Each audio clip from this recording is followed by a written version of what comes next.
Hello guys, स्वागत है आप सभी का आपके अपने YouTube channel learn why with me पर। और अपना टॉपिक चल रहा था breathing and exchange of gases. इसके काफ़ी सारे क्वेश्चन हो गए थे। आज स्टार्ट करते हैं क्वेश्चन। ये जो सेकंड पार्ट है उसका 7वां पार्ट। इसके 12 पार्ट कंप्लीट हो गए थे ना। आज 13 पार्ट करते हैं। क्वेश्चन देखो, क्वेश्चन नंबर 7। क्वेश्चन नंबर 7 है, सामान्य निःश्वसन के समय कौन सी पेशियाँ संकुचित होती है? सामान्य निःश्वसन के समय कौन सी पेशियाँ संकुचित होती है? ऑप्शन देखो, डायफ्राम, ईआईसीएम, आईआईसीएम या उदरीय पेशियाँ।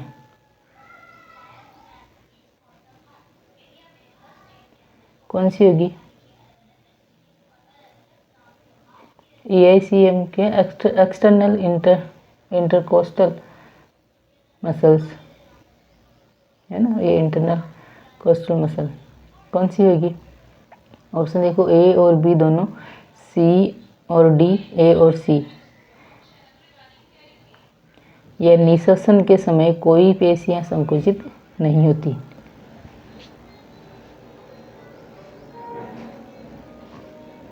बताइए क्या होगा right option? Option number 4 right है इसका। निःश्वसन के समय, एक्सपायरेशन के समय कोई पेशियां संकुचित नहीं होती।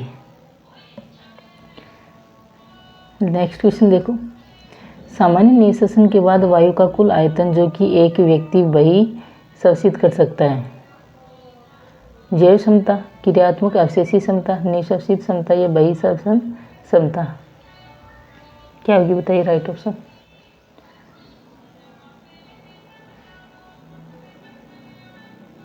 सामान्य निःश्वसन के बाद कुल आयतन जो कि एक व्यक्ति वही श्वसित कर सकता है। इसका राइट ऑप्शन है ऑप्शन नंबर 4, बहिःश्वसन क्षमता।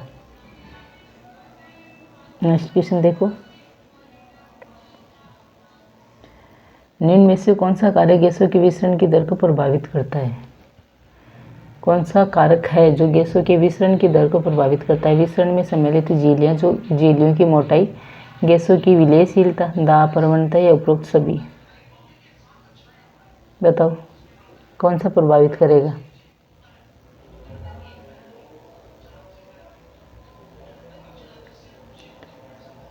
तो इसका राइट ऑप्शन है ऑप्शन नंबर 4, उपरोक्त सभी। विसरण में सम्मिलित जो मेम्ब्रेन है उनकी मोटाई, गैसों की विलयशीलता और दाब प्रवणता, ये तीनों कारक प्रभावित होते हैं। नेक्स्ट क्वेश्चन देखो, नेक्स्ट क्वेश्चन है, निम्न में से कौन सा सही है? इसमें से सही बताना है।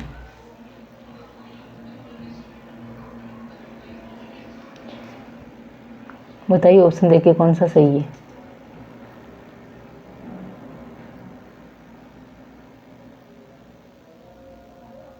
इसका option right option option number 3।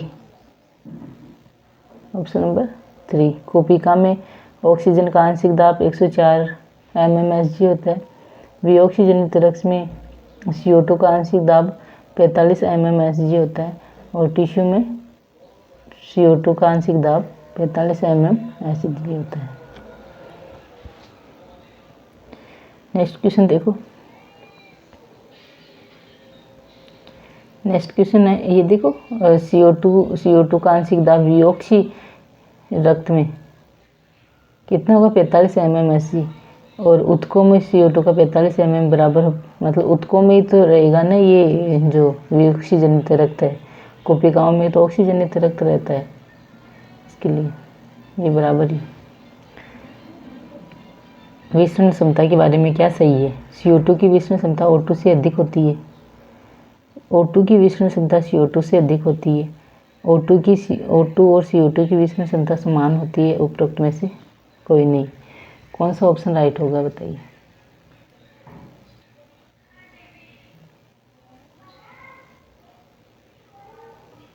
Right option है ऑप्शन नंबर 1, CO2 की विसरण क्षमता ऑक्सीजन से बहुत अधिक होती है ना। CO2 की कार्बन डाइऑक्साइड की विसरण क्षमता है वो ऑक्सीजन से बहुत अधिक होती है।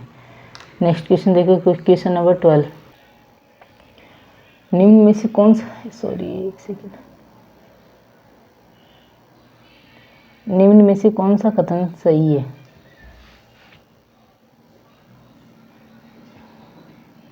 कथनों को पढ़ के बताना है कौन सा सही है। देखो ऑप्शन, 20 से 25% CO2 आरबीसी द्वारा वहन की जाती है। 97% ऑक्सीजन आरबीसी द्वारा वहन की जाती है। 70% CO2 बाइकार्बोनेट के रूप में लाई जाती है। सभी सही है। बताइए राइट ऑप्शन क्या होगा? तो इसका राइट ऑप्शन है ऑप्शन नंबर 12 क्वेश्चन 4, सभी सही है। 20 से 25% CO2 आरबीसी के द्वारा परिवहन की जाती है। 97% ऑक्सीजन आरबीसी के द्वारा परिवहन की जाती है और 70% CO2 को बाइकार्बोनेट के रूप में लाई जाती है। नेक्स्ट क्वेश्चन देखो, ऑक्सीजन का हीमोग्लोबिन के साथ बंधन प्राथमिक रूप से किससे संबंधित है? ऑक्सीजन का हीमोग्लोबिन के साथ बंधन प्राथमिक रूप से किससे संबंधित है? ऑक्सीजन का आंशिक दाब, CO2 का आंशिक दाब, H+ आयन सांद्रता या तापमान?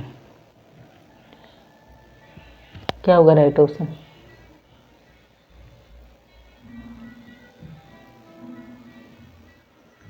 Right option option number first, oxygen का आंशिक दाब। नेक्स्ट क्वेश्चन देखो, निम्न में से कौन से कारक हीमोग्लोबिन के ऑक्सीजन के साथ बंधन में बाधक हो सकते हैं?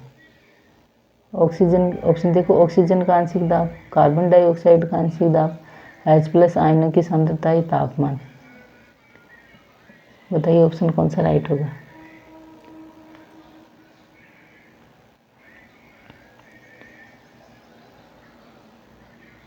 तो ऑप्शन नंबर 4 राइट है। A, B, C, D ये चारों ही बंधन में, ऑक्सीजन के साथ बंधन में बाधक होते हैं।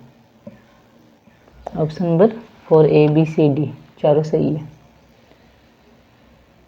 नेक्स्ट क्वेश्चन देखो, परिस्थितियां जो कि ऑक्सी हीमोग्लोबिन के निर्माण के लिए उपयुक्त होती है, वे परिस्थितियां कौन सी है जो ऑक्सी हीमोग्लोबिन के निर्माण के लिए उपयुक्त होती है? ऑप्शन देखो,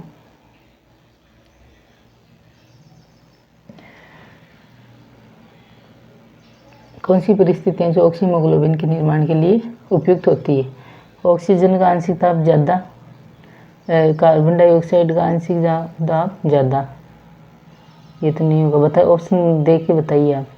ये तो दोनों में ज़्यादा हो गया, इसमें ऑक्सीजन का कम है, इसमें दोनों का कम हो गया, एक का कम और एक का ज़्यादा होगा, है ना? तो देख ऑप्शन देख के बताइए आप, किसका कम होगा और किसका ज़्यादा होगा।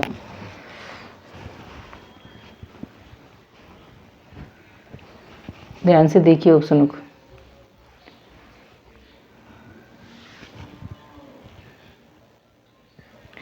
तो राइट ऑप्शन होगा इसका ऑप्शन नंबर 3, ऑक्सीजन का आंशिक दाब ज़्यादा होगा, कार्बन डाइऑक्साइड का आंशिक दाब कम होगा, H+ आयनों की सांद्रता कम होगी और तापमान भी कम होगा। तब हीमोग्लोबिन के निर्माण के लिए उपयुक्त परिस्थितियाँ होंगी। नेक्स्ट क्वेश्चन देखो,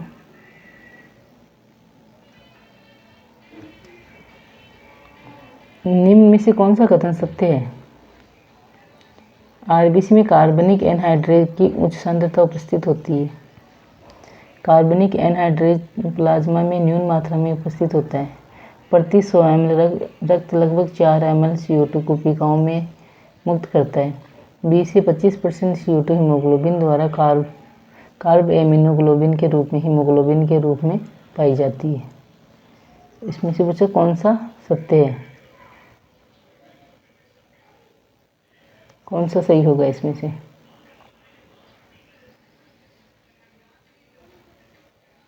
तो option number 3, option number 3 A, B, C, D चारों ही सही है। नेक्स्ट क्वेश्चन देखो, क्वेश्चन नंबर 17, निम्न में से कौन सा केंद्र श्वसन लय केंद्र के कार्यों को सुधार कर सकता है? निम्न में से कौन सा केंद्र श्वसन लय केंद्र के कार्यों को सुधार कर सकता है? न्यूमेटी केंद्र, आदर्श श्वसन समूह, श्वास अनुचन केंद्र, रसो संवेदी केंद्र। कौन सा होगा राइट ऑप्शन?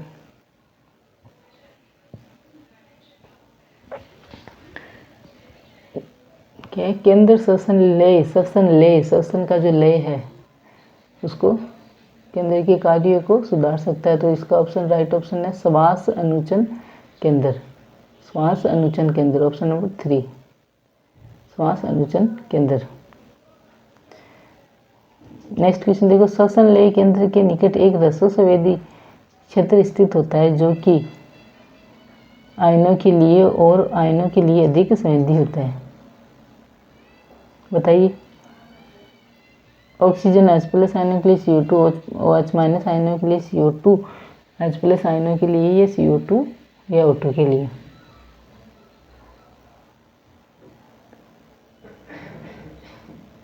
इसका राइट ऑप्शन होगा ऑप्शन नंबर 3, CO2 और H+ आयनों के लिए। श्वसन लय केंद्र के निकट एक रसोसंवेदी क्षेत्र स्थित होता है जो कि CO2 और H+ आयनों के लिए अत्यधिक संवेदी होता है। श्वसन, नेक्स्ट क्वेश्चन देखो, श्वसन लय केंद्र स्थित होता है पॉन्स क्षेत्र में, धमनी चाप में, मेडुला क्षेत्र में, गिरवा धमनी चाप में। राइट ऑप्शन होगा इसका ऑप्शन नंबर 3, मेडुला क्षेत्र में। नेक्स्ट क्वेश्चन देखो, विकार जिसमें कि कुपिकाओं की दीवार नष्ट हो जाती है जिसके कारण श्वसन सतह घट जाती है, इसका एक प्रमुख कारण धूम्रपान है। अस्थमा, एम्फाइसीमा, ब्रोंकाइटिस और फाइब्रोसिस। जिसमें क्या होता है, कुपिकाओं की जो दीवार है वो नष्ट हो जाती है और श्वसन की सतह कम हो जाती है। राइट ऑप्शन है इसका option number 2, emphysema. Next question देखो, नीचे हमारे श्वसन तंत्र के कार्य बताए गए हैं, इनमें से गलत कथन चुनिए। वायु को आर्द्र बनाती है, वायु को गर्मराती है, गैसों का विसरण करती है, वायु को साफ करती है। बताइए कौन सा कथन गलत है? तो गलत कथन है फॉर वायु को साफ करती है।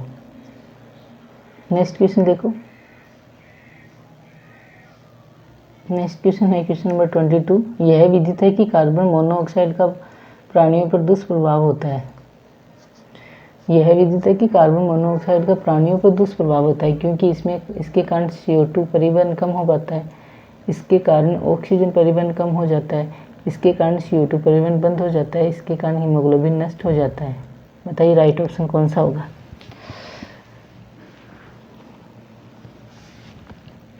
क्या होगा राइट ऑप्शन?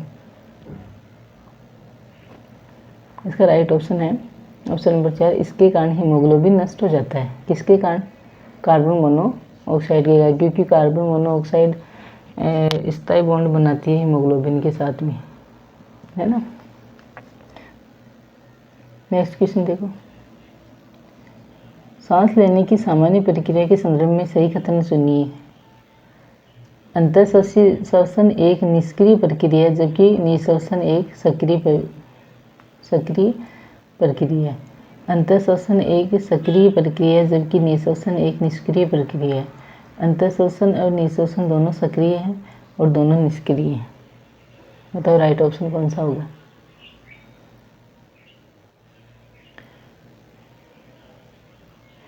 इसका राइट ऑप्शन होगा ऑप्शन नंबर 2, अंतःश्वसन सक्रिय है जबकि निःश्वसन अक्रिय है या निष्क्रिय है ना। ऑप्शन नंबर 2 राइट है। ये टॉपिक हो गया है, इस टॉपिक के MCQ हो गए। कल मिलेंगे एक नए टॉपिक के साथ में। धन्यवाद।